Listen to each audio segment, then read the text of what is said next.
Hello and welcome to Silicon Alley Podcast. Super excited you could join me today. I'm William Glass, CEO and co-founder of Ostrich, and of course, your host of the Silicon Alley Podcast.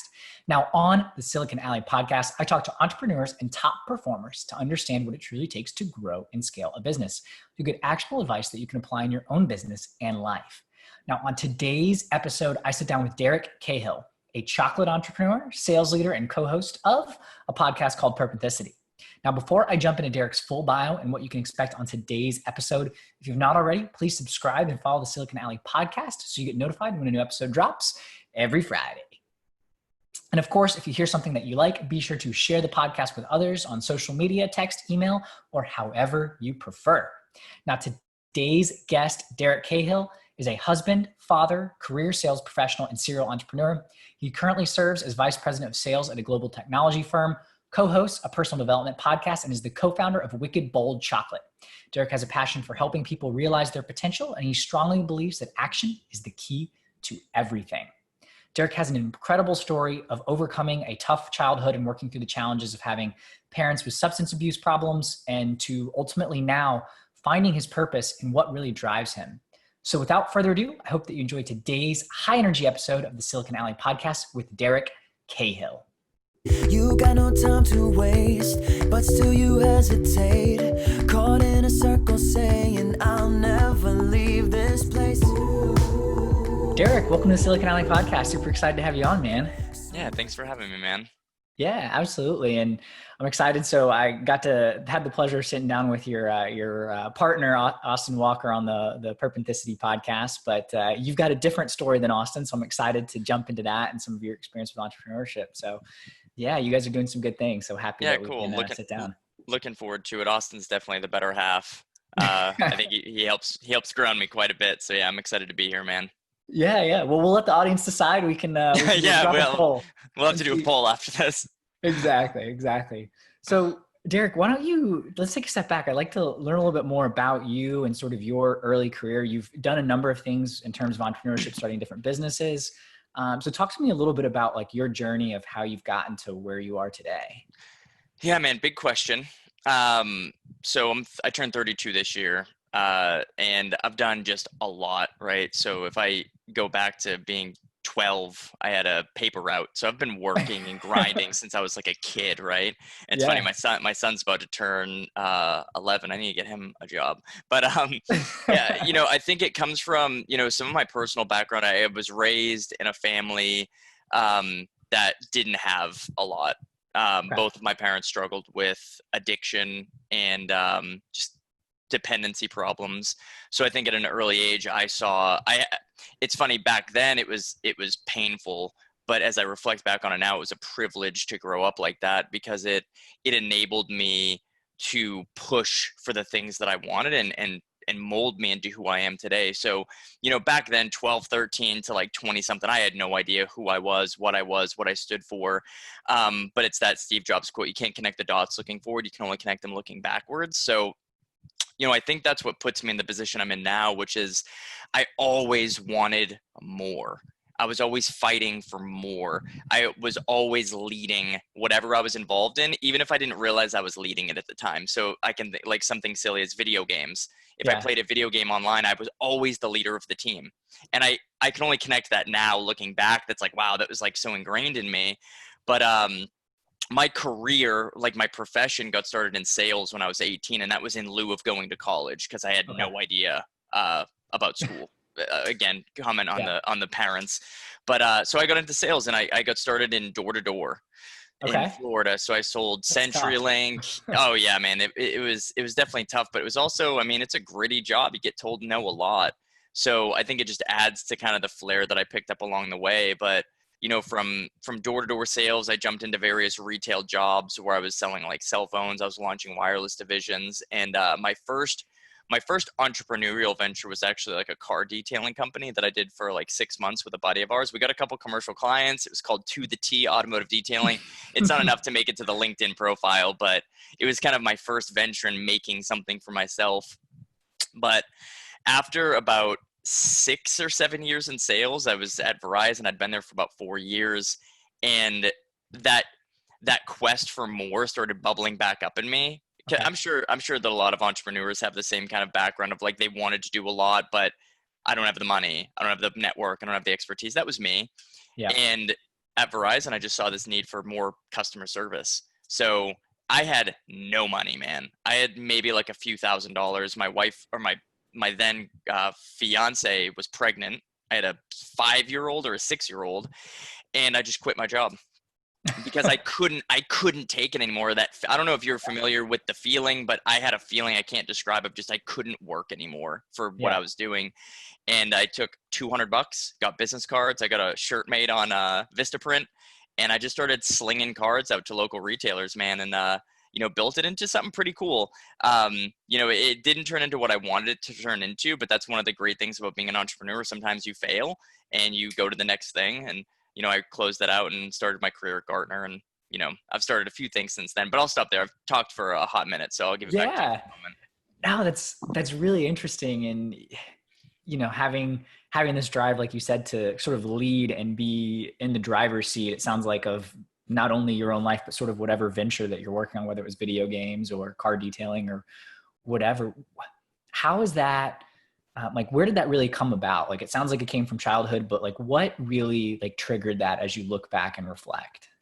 Yeah. I mean, so I'm still learning a lot about me, man, right? Like, I don't have it all figured out. I have flaws. I have things that I'm working through of like, where does that come from? Cause I don't have an off switch. Like, my phone is riddled with ideas that, like, even last night, man, it was like 11:30 at night. I rolled over, got my phone cause I had an idea, and I write it down. It's like, and I, from what I've figured out, it comes from the way I was raised and what I saw. I actually had a buddy of mine put it really simply for me. He was reflecting on me, and he was like, man, you know what you want, but you also know exactly what you don't want.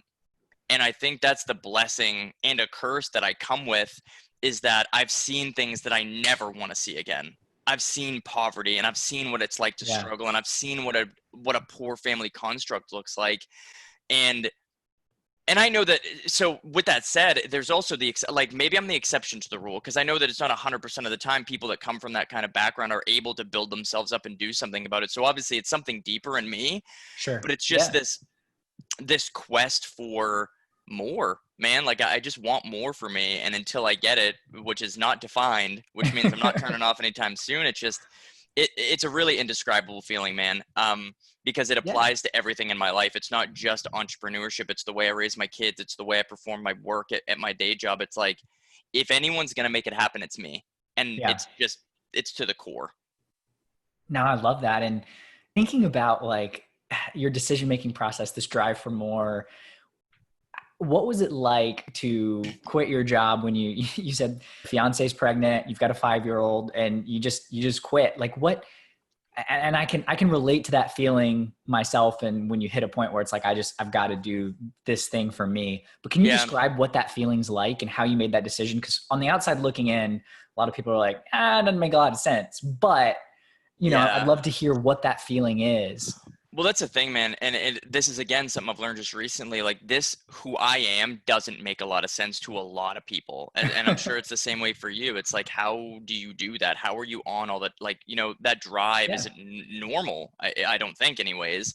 But, to be raw, man, it was a lot of like tears and anger and depression and anxiety about the lack of control over my own life, man. Like, we'd already talked about some things that I'd started and dabbled in and here and there, but I mean, there were nights, like, there are two in particular that I remember vividly, man. I remember one time I was driving home, and I was working at Verizon at the time, and I don't know, making like 50 grand a year or something like that. And I was living okay. Yeah. But it was that drive home. I got home, and I remember sitting on the steps of my townhouse. Like, I had a 2-story townhouse. I was sitting on the carpeted steps, and I was like tearing up, like, and I was alone, and I was just like yelling at myself, like, when are you going to do something? When does this happen for you? Are you just going to happen one day, my man? Like, when does this happen for you? And that was probably like the big kick for me that said, like, if anyone's going to make it happen, it's going to be you. It's like, I was living my life with excuses of why I couldn't do certain things and why I didn't have certain things, like across multiple, platitudes of like what that meant for me. And one of the second times was thinking about obstacles. the way that I put it was like the universe kept putting things in my way. And I started like formulating this concept in my head that it's like, all right, it's seeing how bad I want it. The universe wants to see how bad I want something. But it was bitter, man, because like some of these obstacles were invisible, right? It wasn't things that you could predict or see. It was just things that just kept getting in my way. And I remember with my wife, I was sitting at the computer. I don't remember what the hell I was doing, but I was crying because it's like, when does this stop? Like, when do I plow through this shit and just get through it? And it was, it was those constant things in my mind that just what it did. Like, if I look back now over those, let's call it like 8 or 9 years since like conversation with Deric #1, it's brought me this like overwhelming sense of ownership. Like, there is nothing else that stands in my way but me, unless I allow it to stand in my way. But it was through those series of like self conversations of like coming at myself, like, yo, you own this. When do you change it? Is what it boils down to. No, I love that. And I think it's really interesting, that internal dialogue and how you have grown and used that to motivate you. Because, the other side of the coin is that a lot of people, that internal dialogue keeps people from taking action or doing the things that they want to do. And it's a conversation that I've had with a couple folks in terms of that have depression symptoms and things like that. Specifically, I'm curious, can you talk a little bit about that development and like what that's been like for you? Yeah. So a quote that's popping into my head right now, I don't know if it's a quote I've read or something that I'm just about to coin, but it's like, there's enough people that want to compete with me. I can't compete with myself, or like I can't be my own competition, right? Like, there's enough people out there. It's like, I've got to push myself to go win. A big factor of it was like not to be cliche, but like the power of positive thinking. For years, Will, all I did every day was listen to motivational videos on YouTube. Like, there were moments where I was probably the crazy guy in the car next to you, where I'm like screaming Les Brown. I remember like the one that hits me the hardest is, they get the nice piano music and it's building up, but it's like, I'm the one. If anyone's going to do it, it's going to be me. I'm the one. And I would like repeat that. And I would yell it into my car to like, I don't know what the hell I thought I was doing back then, but it made me feel good. Like, it made me tear up, because it's like, I always, even to this day, like, I'm going to do it. Like, I'm going to do it, and I'm going to do it great. And I'm going to be like, topic for another call maybe, but I'm going to be it. And I can't do it alone though. Right? Like, my wife and my kids, like I couldn't do it without them, because I don't know what the hell I'd be fighting for without them. And that's not to say that other people that don't have kids, et cetera, like, they'll find it, but it's a coupling with them. It was coupling with like, if I didn't find myself surrounded by people that were going to push me to be great, I had to find it somewhere else. So I started listening to YouTube videos and podcasts and getting myself fired up and having that like, I can do it attitude. But starting Zimney was freaking terrifying, man. Like, terrifying. I was poor. We had to sublet our townhouse for, I think I did Zimney for like 3 or 4 months on savings and then what I was making at Zimney, but it came to a point where it's like, I don't have the money anymore. So we sublet it out and went and lived in Brooklyn's mom's spare bedroom. Me, my pregnant fiance, and my son Landon shared one bedroom, and my wife and I were on an air mattress that wouldn't stay inflated. And she was like 7 months pregnant, man. And without her support to push me to keep going, to say like, listen, this is part of it. Keep going, keep going. Who knows what would have happened, but it's like those small sacrifices that I would never do again. Like, I would never do that right now. But it was something that back then, obviously, I felt compelled, like I needed to do it. And it's what unlocked everything for me. Like, that one small risk, I remember saying to myself, I'm not going to die. Like, go jump, dude, and just show yourself that you'll survive. And it was like the biggest unlocking moment for me ever, because here I am, 10 times the man I was back then. And seriously, I can look at that moment when I said, I'm done with this, I'm quitting my job, I'm taking control of my destiny. Everything changed. It didn't change overnight. It took years to get to where I am now. But if I didn't start that ripple in the ocean, these waves would have never carried me here. Wow. That's incredible. And like, just, being able to track back exactly how you got to where you are to that one moment. And as you said, it's crazy. There's so much stuff that goes along with it, but that one decision led to all of the other things to get you to where you are today. Yeah, it's wild. how important from a relationship standpoint, you touched on it a little bit, but how important are relationships when you think about entrepreneurship or just in general in terms of what you're fighting for and support as you kind of blaze your own path? Yeah. So there's many different kinds of relationships, but if I could boil it down to one thing that needs to always be there is it needs to be growing in the same direction. Okay. Whether it's a fiance, a girlfriend, a boyfriend, a husband, a best friend, a partner in your business, if you're not growing in the same direction, you're losing slowly. There was an analogy that one of my high school girlfriend's dads gave me, which is, if you put water in your hand and just let it sit there, it will sit there. But if you try to squeeze it, it's all going to fall out.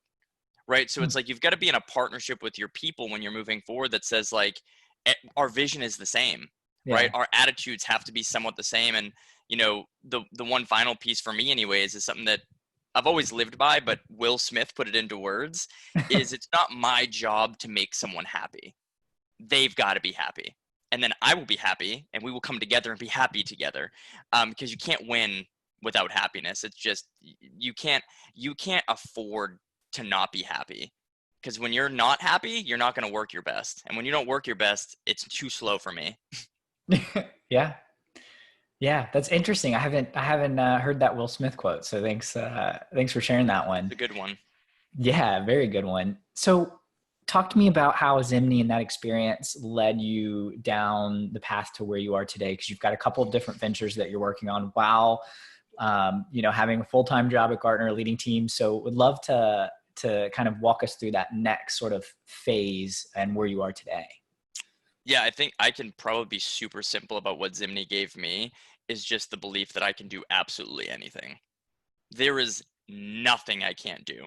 I could start any business I want. I'm being dead serious. If I want to do it, I can go do it.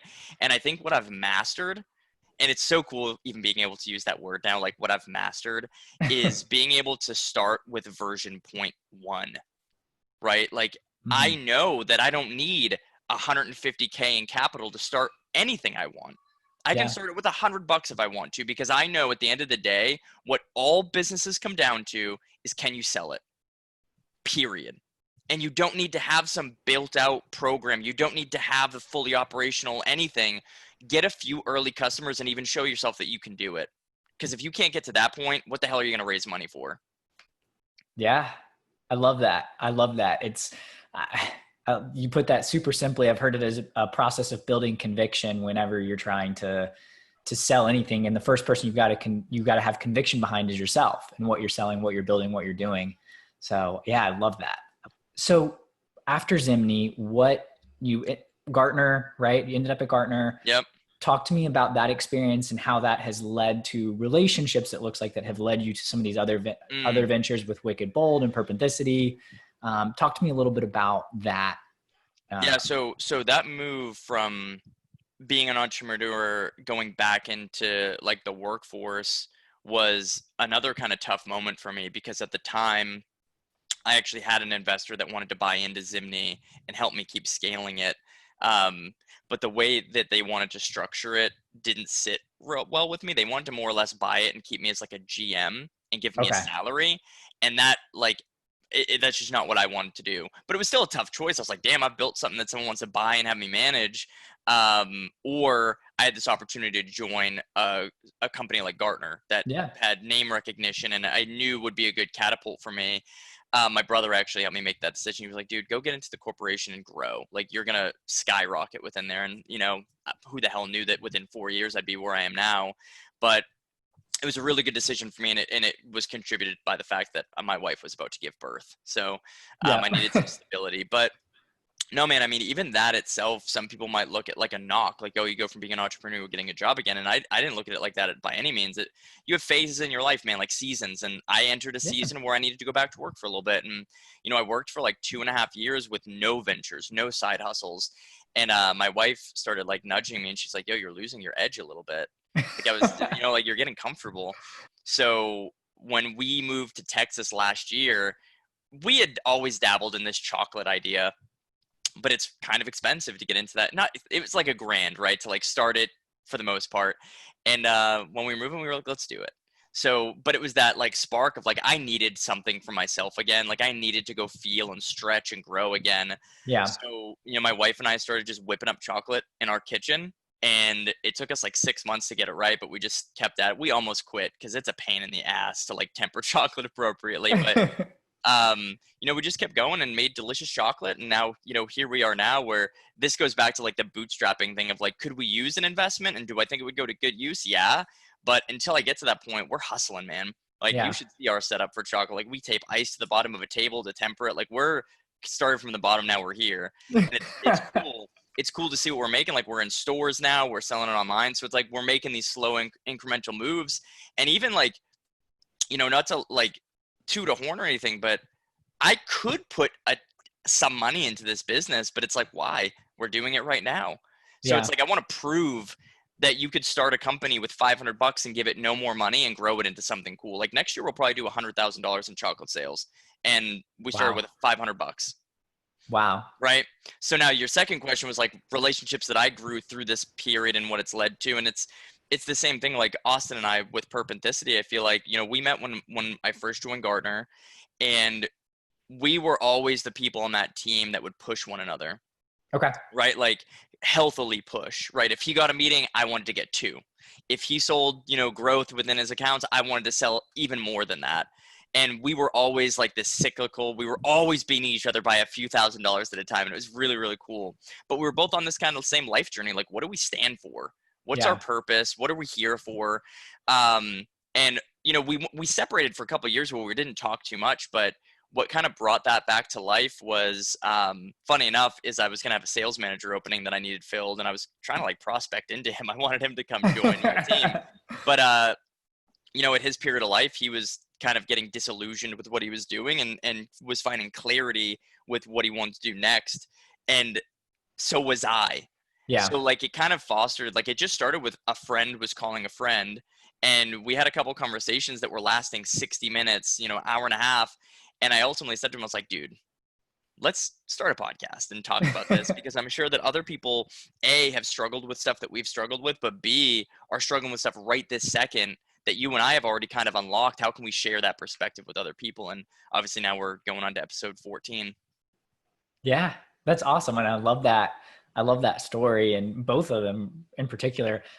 I want to jump back though to Wicked Bold though, and the chocolate, and how have you grown it to where you're going to be doing 100,000 in sales? Like, what has that process been like, not taking on any money? How have you guys been getting customers? If someone, wants to follow in your footsteps and has a sort of passion project that they want to turn into a business?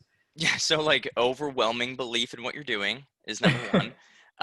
But it's hard, man. Like, I want to move faster. I'm a human. It's not like dude, especially me, like I'm so driven, right? Like I can't tell you how many times I've looked up properties and I'm looking up leases or buying places. I'm like, yo, let's do that. But at the end of the day, we're really not there yet, right? Okay. You can always justify overspending. Always, always, always, always justify overspending. And I think people have this delusion of grandeur of like where they need to be. Yeah. But first, I have a wife that keeps me pretty grounded. She always like, slow the hell down, man. Like we're doing fine. So like that keeps me in my own, like that keeps me in my lane, but it's also just celebrating small wins. Like, just like a few months ago, we converted our first paid ad. It cost us a ridiculous amount of money to do it, but we converted one sale, and I was like, okay, the recipe's cooking. We're finding it. We're in 5 retail locations right now, and each one of those was a different celebration of getting in there. Like the first one, the second one, like it's all its own unique winning experiences. And we have like a pipeline now of getting involved in other retail stores. Our online store is picking up. We're building a community of people. Now, is it a huge community? No, but it's like 150, couple hundred people that love our chocolate. So it's like looking at those leading indicators that say we're doing something right, and then just trusting the process, right? Like when I was 23 years old, there's not a freaking chance in hell I would think that I'd be right here where I am now. And that's a good thing. Like I'm in a good spot right now. Yeah. But you can plan all you want.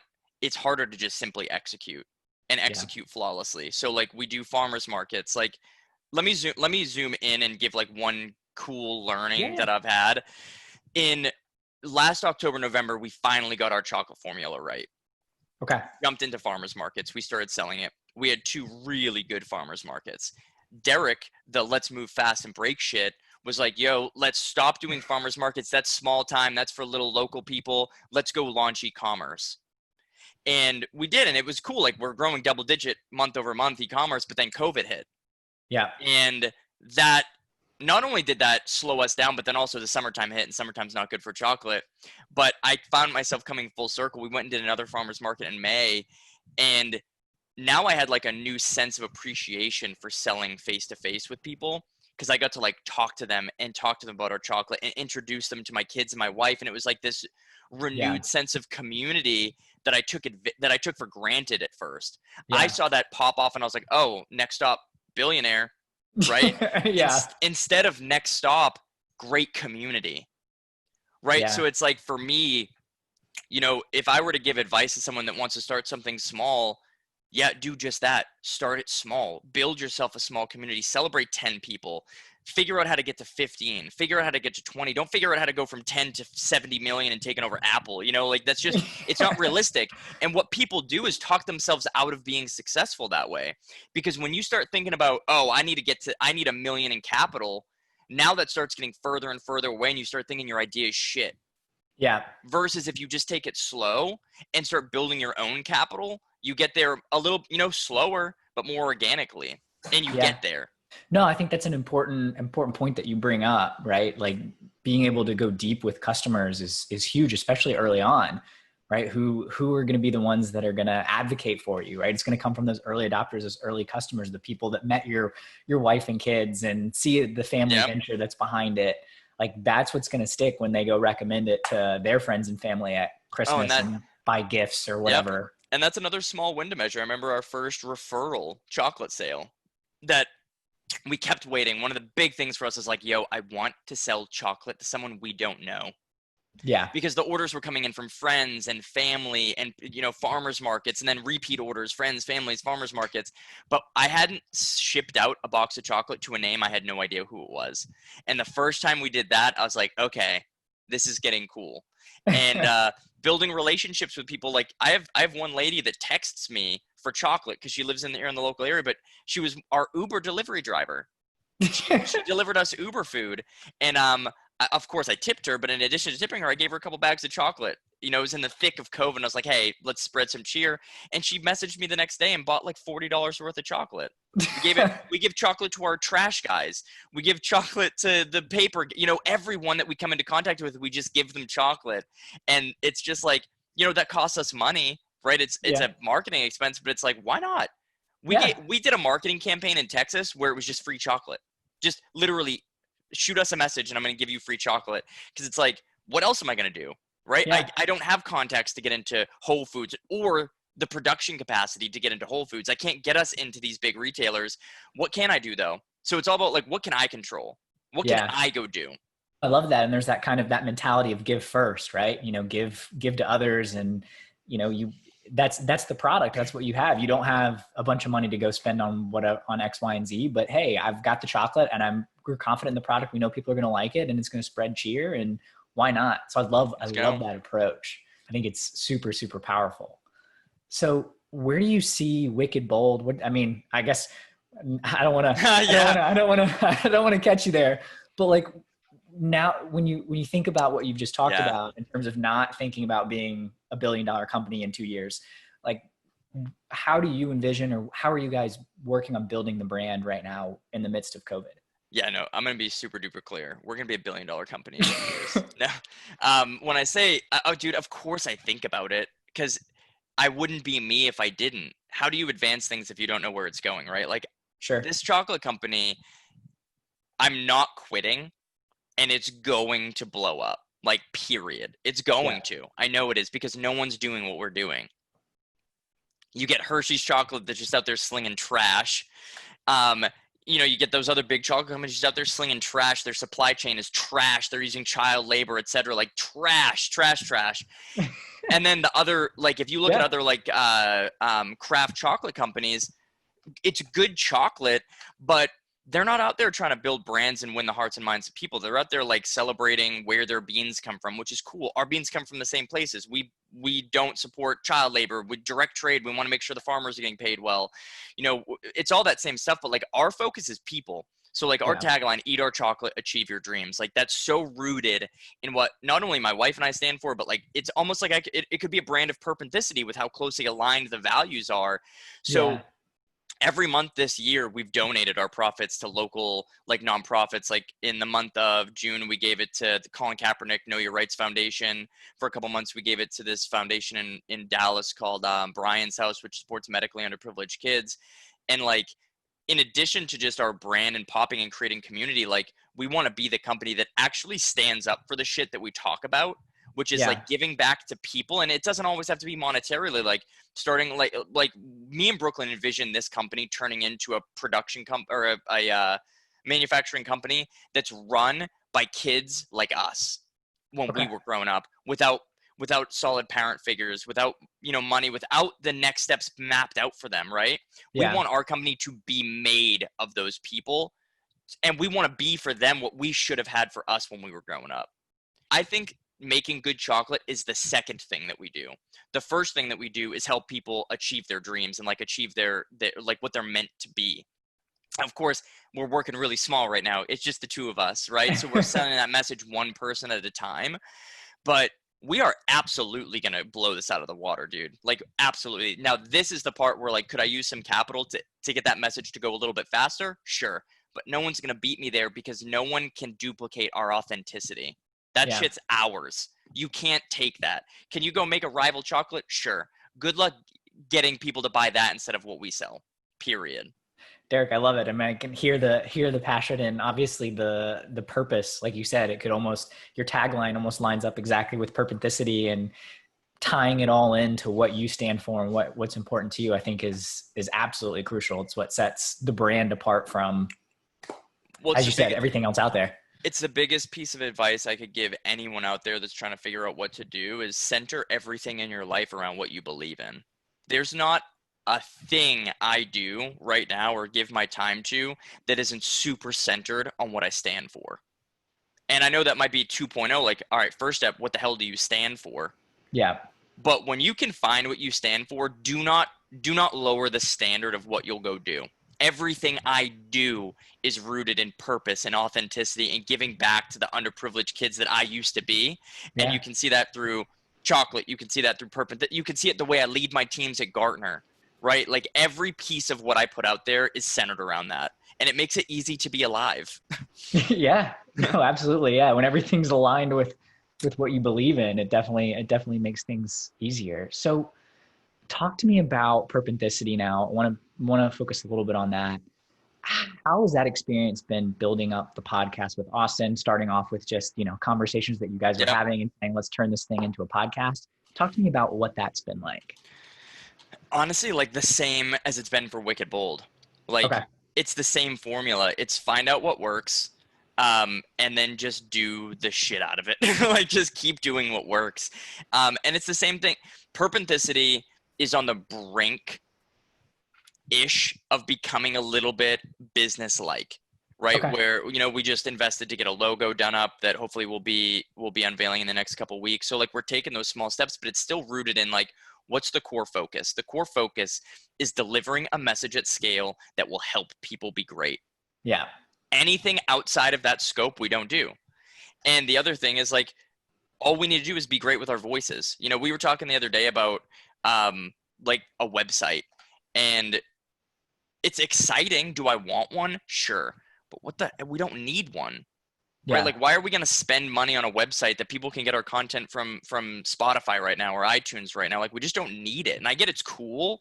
Yeah. But like the biggest thing I've learned is it's not about being cool. It's about being worth something. Right. So like there are a bunch of shit that we could do that's hella cool. I could do that with chocolate. I could do it with perpenticity. We could spend a ton of money. But at the end of the day, it's a facade that we don't need to hide behind. We put out great content. Let's see what happens. That's kind of where, like, if you were to take a snapshot of where we're at right now, we're in the wait and see what happens phase. Yeah. Growing our community. We're partnering with some complementary organizations, and we're just putting out a good message. If people love it, cool. If no one ever picks it up, also cool, because we love doing it. We love doing it. Yeah. No, I think that's super important, especially with like a podcast or a project that you're doing where you are trying to get a message across, right? I think that's super important to have that desire and will and enjoy what you're doing. So what does that look like in terms of some of the partnerships? So you guys are looking to grow. I know you've taken a summer sort of sabbatical, so to speak, to get things where you want to go, start working on bringing in other folks into the podcast. Like, what does that look like for this next phase of Perpenticity? Yeah. So good question. If you get the answer, let me know what it is. Dude, if you think about it, we're just as much a startup as Ostrich might be, or Wicked Bold might be, where we don't know the answers, right? Like what we know to be fact is we want to put out good content. Yeah. So some things that we're thinking are like, we're recording episode 14 next week that I think we're launching August 23rd. It will be an episode with just me and Austin to get us back from summer break, but we're dabbling with ideas of like, do we do seasons in our podcast? Like, do we have a key focus that we'll run a few episodes on? We'll interview a few people and then we'll take another few weeks off and come back with season 3, come back with season 4, come back with season 5. There's a whole bunch of iterations, man, doing workshops for our listeners, like bringing people in and actually being able to engage with them to help them achieve their dreams, accomplish what they're meant to accomplish in life. Can we take our content and make it an ebook, right? Like, can we just take our podcast? Like, there's so much. That's the thing that I love, dude, about finally unlocking the belief in yourself is like, what can't we do? We can do anything we want. It's just taking it. But it's all rooted in, is the content good? So as long as we don't stray too far away from that, you'll see us dabble in some extracurriculars here and there, but like the core focus right now is just putting out overwhelmingly good content. Yeah. And super focused. I think that's key, right? Is being super focused on because everything else, if you don't have really good content, then the rest doesn't matter. If you have a fancy website, doesn't matter. Hell no. Exactly. I could get $1 billion. If I suck at podcasting, I'm just going to waste my money. I'm going to have a Lambo. But I'm not going to be a good podcaster. Yeah, exactly. So you've kind of touched on it throughout what you've been talking about in your story, but if you were to say what your mission is, what drives you, how would you answer that question, Deric? That's a really good one.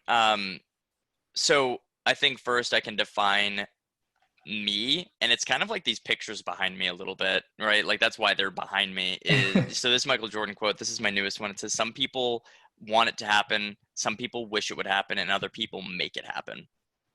So if I were to just focus on that one, for me, it's when I think about succeeding, what drives me the most is being able to help other people make it happen. Like, when I think about, even if I zoomed into my own family element, like my kids downstairs and my wife, I don't ever want them ever to struggle the way I had to struggle growing up. I don't want them to learn the lessons that I had to learn. And a little bit of that is almost like I'm taking from them, because I wouldn't be who I am without those struggles. Yeah. However, dude, it sucked, man. And I know that the odds were stacked incredibly against me growing up the way I grew up. So the one thing that drives me is taking it away from them, but also I have this deep calling inside of me to extend that beyond my own family. Like, I want to help everyone. Yeah. And I know that sounds too big, but I'm going to do it. Like, I know I can't not help everyone, but that's kind of the purpose with Perpenticity, man. Like, that voice, that reach with the internet and collaborating with people, like, it's so much further away. And I do it because I love it. And that goes back to being centered, and like everything that I do right now is so centered. Like, I do 10-minute Mondays on Instagram. I'm going to change up the time, but it's like, I would never charge people to talk to me or like get coaching from me, or because I want people to win so hard for themselves. Like, that fuels me. And I just know that along the way, I'll figure me out. I'll get myself figured out. I'm never putting a paywall up to helping people be successful, period, end of story. And I can do that in so many different ways. Like we talked about with like how I want to staff Wicked Bold, and where Wicked Bold is even going to go. Like, Wicked Bold is not just going to be chocolate. Yeah. Bold, this is a good one, a little bit off topic, but Bold is my family. My wife's name is Brooklyn, daughter Ophelia, son is Landon, and I'm Deric. Bold. So like, that's the family brand, man. And everything that we ever touch is going to be rooted in what we want to give back to the world, which is helping people realize their potential. Yeah. In everything. everything. I love that. I mean, you got me jacked up, Deric. I'm excited. So I'm curious, when you think about like those targets, because you've said helping people, is there a number? Is there a target that you're working towards? And I say that as someone in sales, having targets and all that is a big part of it. So do you have those in your mind? Infinity. Okay. Right. And that's probably part of like the sickness I have. Yeah. Because I can't remember who I was talking about. I think it might have even been in a Perpenticity episode, but the downside, I don't see it as a downside, but the downside is that when you are so rooted in purpose, when the hell do you retire? Yeah.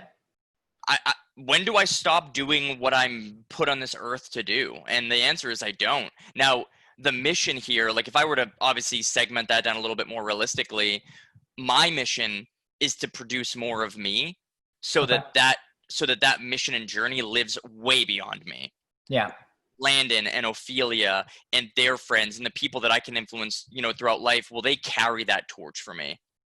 Yeah. Will they pick this up and continue carrying it? So like when I think about that, it's the same thing, as many as possible. And it doesn't have to be for my companies or my things, but like even you, man, like, do I influence you in one way? Like when Ostrich blows up, do you take anything that you heard from me and implement it? Like giving back to some underprivileged kids to help them get out of underneath like their parents that couldn't get unhooked from drugs or something like that. Or like, do you do something like that? So that's my mission, is to you can't put a number on it, because I'm never going to retire, man. I'm going to be 85 years old taking phone calls with people 100%. It's not possible to stop when that's the mission. The mission isn't money. Yeah. The mission for me is impact. I love that. And I think that's super, super important. And I hate to do this because you just said the mission isn't money, but I do want to understand with that context of what your mission is. Obviously finance is an important part of that. You said that your experience growing up and poverty and all of the things that come along with that, not wanting that for your family, for your kids. Could you describe your relationship with money? Yeah, I'm afraid of it. And I can give you some, I'm less afraid of it now. Okay. But coming from poverty, and even in my early 20s, man, coming from poverty, it's scary, dude.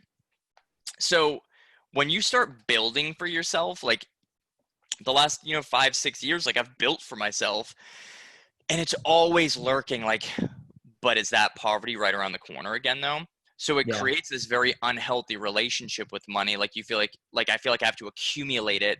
And what it makes me actually not do is avoids investments.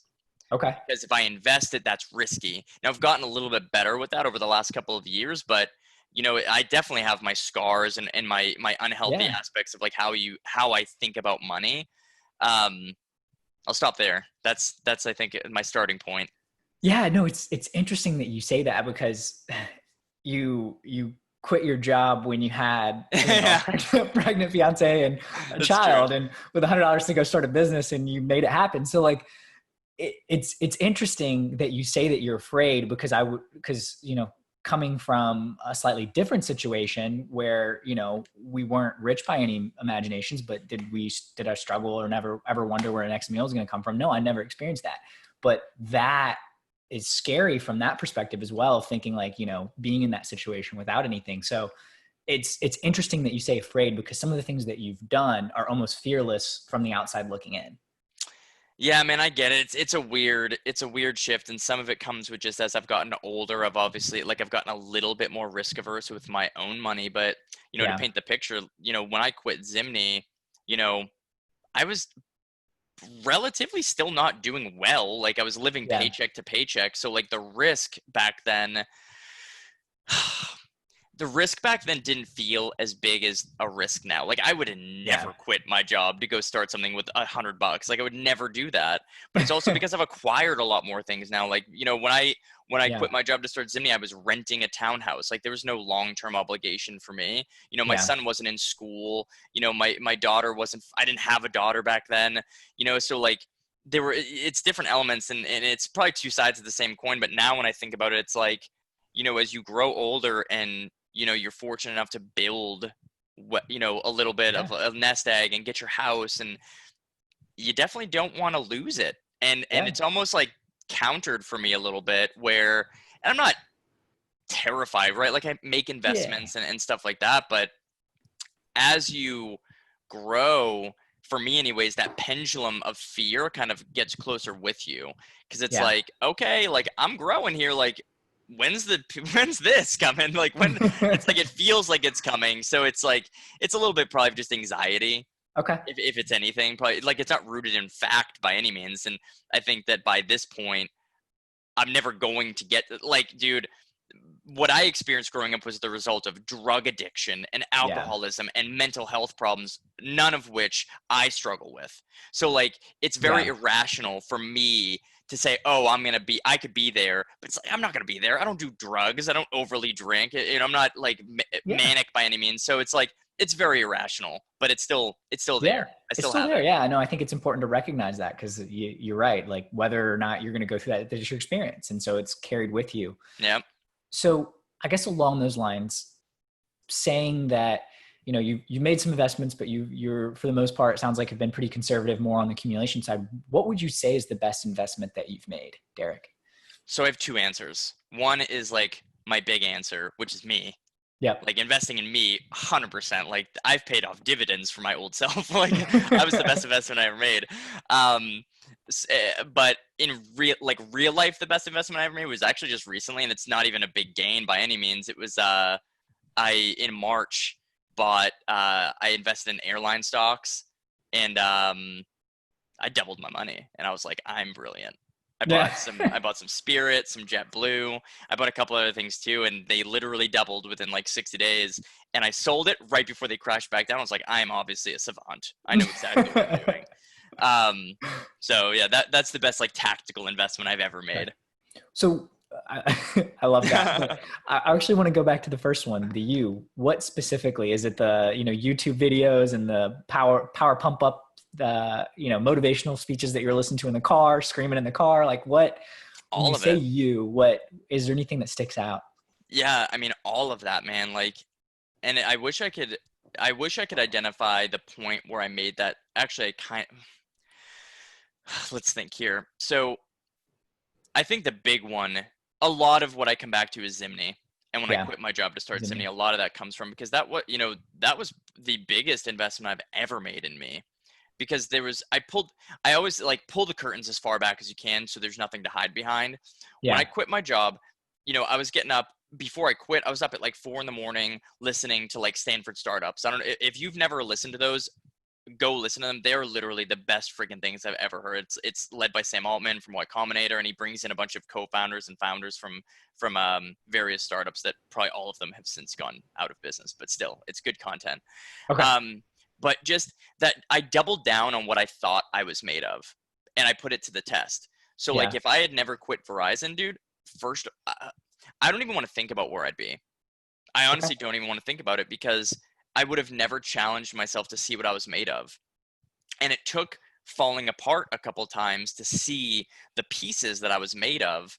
And I was able to pick those pieces up and mold them into who I am today. But if I had never taken that risk, there's a quote, I wish I could remember who said it, but like, do you know any millionaires that still live in their same like neighborhood that they grew up in? And the answer is like, not very many. And it comes with risk. So I had to come to a point, I'm glad I did it back then, where I just jumped. Yeah. And that was it was almost a mental investment in myself. Like, Deric, go figure it out. It came to this, like, I could get this job back in 6 months if I wanted to come back. I quit on good terms. Yeah. So it's like, go do it, man. Go jump and see what you're freaking made of, man. Yeah. I love that. Deric, on the other side of the coin, dumbest money mistake that you've made? So because I haven't made a ton of like investments, I've never lost like a big chunk of money. Yeah, I've never lost like any big money in an investment, but easily, and this maybe is not even dumb. It's more just like shows how ignorant I was when I was younger to like how money even worked. I think I was 18 or 19 years old. I got a credit card with a $250 limit. I didn't even know how that worked. Like, I'm not even kidding you, man. I didn't even know how credit cards worked. I racked up $250 and I never made a payment on it. and it went to collections. Obviously, I've since paid all that stuff off, but like I didn't even know how that worked. I never even logged into the portal, I don't think, for that credit card to even see what happened. I ran it up and I was like, well, that's declined now. I guess I can't use that anymore. And I never made a payment. Those people were probably like, are you kidding me? That's it, I mean, I think that's just oh gosh, I love the story because I think it paints a lot of the failures as a society of just like taught me credit literacy. Yeah. Well, even the fact that the credit card company didn't bother to try to educate like, I don't know. Yeah, they just sent me the thing. It's so ridiculous. Like, oh, dope, a credit card. Yeah. Along those lines, Deric, what would you say is the biggest challenge facing Americans when it comes to finances? Kind of what you just said is just like there's a lack of education and exposure about it, right? Like, yeah. When do you know how to buy a house? I think you figure out how to buy a house when it's like, I think I want to buy a house. Now it's about going to learn how to do mortgages and what interest rate means and what's the difference between 5% and 15% and 30% down and what's PMI and should I get credit cards? Do you pay them off every month? Do you pay minimum payments every month? Do you just buy gas with them or do you buy groceries? Do you put everything, like there's just so many freaking credit methods to figure out how to use. And I don't feel like we educate people enough on the repercussions of getting credit too early and how to use credit responsibly.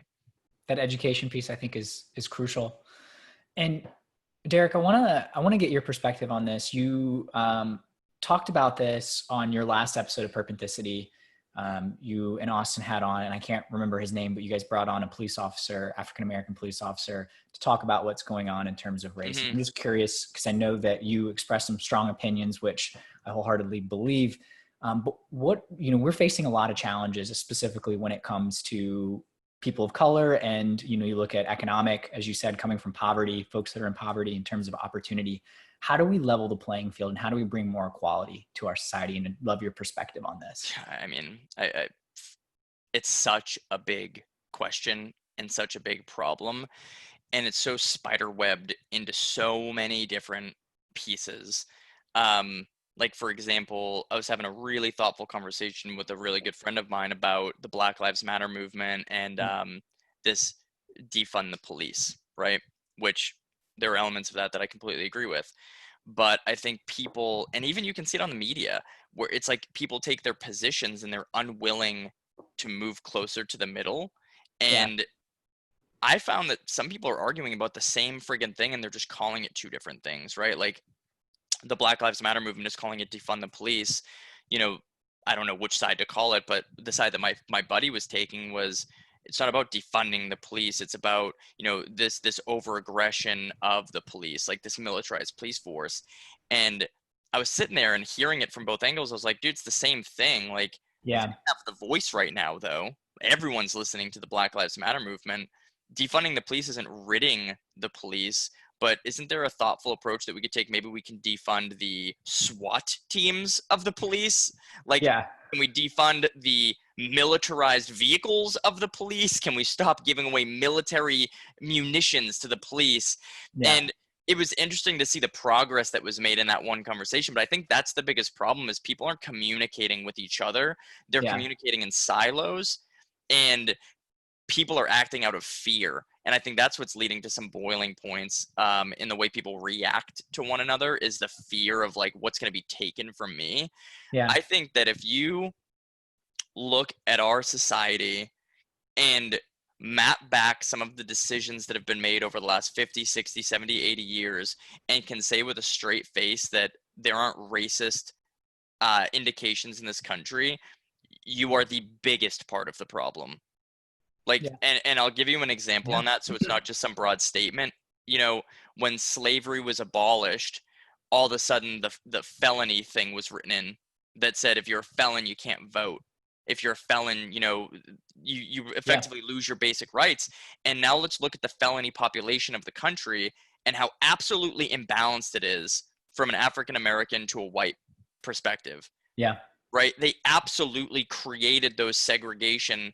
They took what happened after the slavery was abolished. They didn't want to give people, and who the hell knows who they are? I'm just going to keep using the term they. But when you can look at that and not see the direct correlation that something shady happened, that's a breakdown fundamentally. Yeah. because now you're looking at current state, which I get it. Like, you know, I can see the perspective of like, but look at the ghettos that are, you know, look at the black communities. It's like, but this country did that to them. Yeah. We did that. And that's the other part. I have to take ownership. Yeah. Because if I don't speak up, who the fuck is going to speak up? Yeah. Who's going to speak up? The small part of the population that's getting shitted on? No one's going to listen at scale.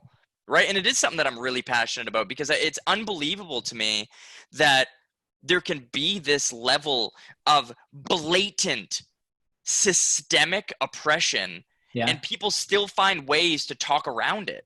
It's like, and you know, I think part of it's denial. I mean, I think part of denial. You know, stark denial, because it's the ownership.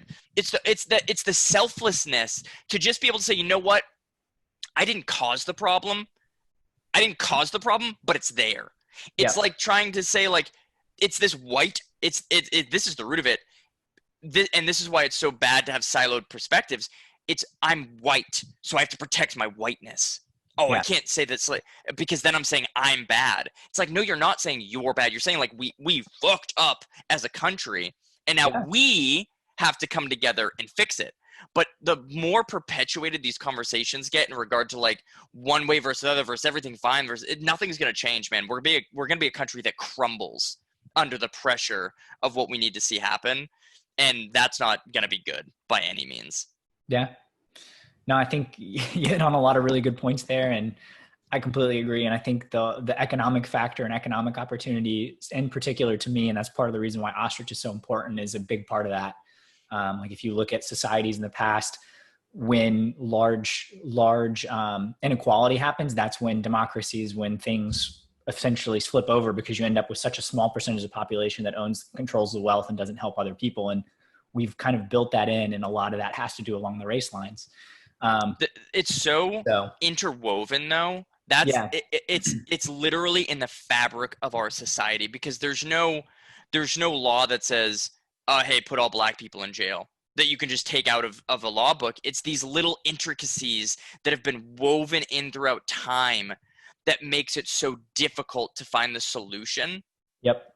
And that's the part that we just need radical transparency on what needs to change. Like, you can look back historics on everything, man. The war on drugs, that was pretty much to imprison black communities. And now look at what that's caused, man. This huge problem with fatherless households, because they're all in jail. Yeah. And then how do you produce positive children in positive environments when you don't even have two parental figures in your life? Yeah. And the argument, and this is a more problem speak, but like the argument is like, oh, well, you know, I was raised like that as a white person. And I was, but it's also, you have to be able to count the many more opportunities that were afforded to me to be able to get out of it. Yeah. It's a mess, man.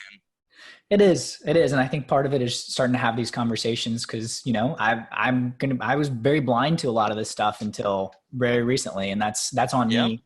That's on the way that we educate people. I think that's just in general. And, you know, we can always get better, and it's important that we do, especially in this arena, to really live up to what to me is important about the country, which is, you know, all men are created equal. When that was written, it was very not true. It still isn't true. You know, we left a lot of people out, women, people of color. So, you know, we're working towards that. So I appreciate you sharing your thoughts. And Deric, this has been a lot of fun. I want to give you the last word here, and kind of, you know, leave the audience with something that you want to take away. And please let us know how the audience can follow you, connect with you, and support what you're doing. Man, that's a big microphone to give me in the last few seconds. I think I give a lot of just like raw, like everything I've said, man, is just like where it comes from the heart. So hopefully if you listen to this point, you already have taken out your one or two things.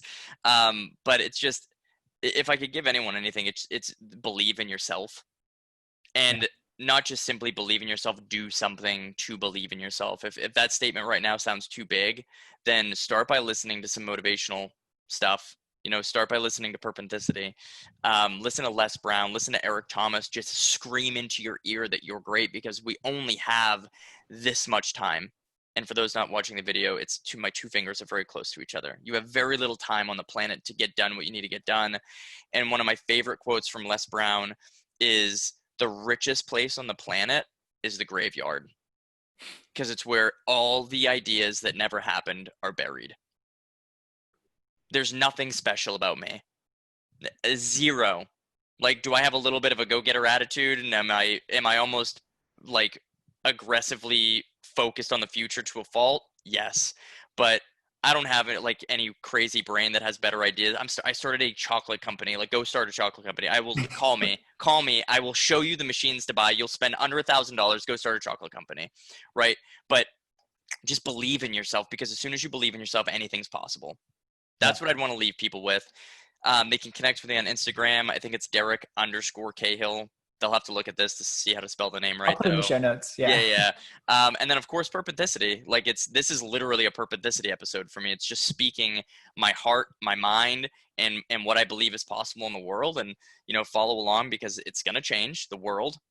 We're going to change the world. Will's going to change the world too. And just be a part of it. That's it, man. I really appreciate having me, man. This is really special for me to be able to do and share the privilege of being able to share my voice and give my perspective on things. So this was really good, man. Yeah, no, absolutely. I appreciate you sitting down. This has been a lot of fun, Deric, and a lot of high energy and great takeaways. So thanks so much. We'll definitely have to do it again soon. All right, man. Talk soon.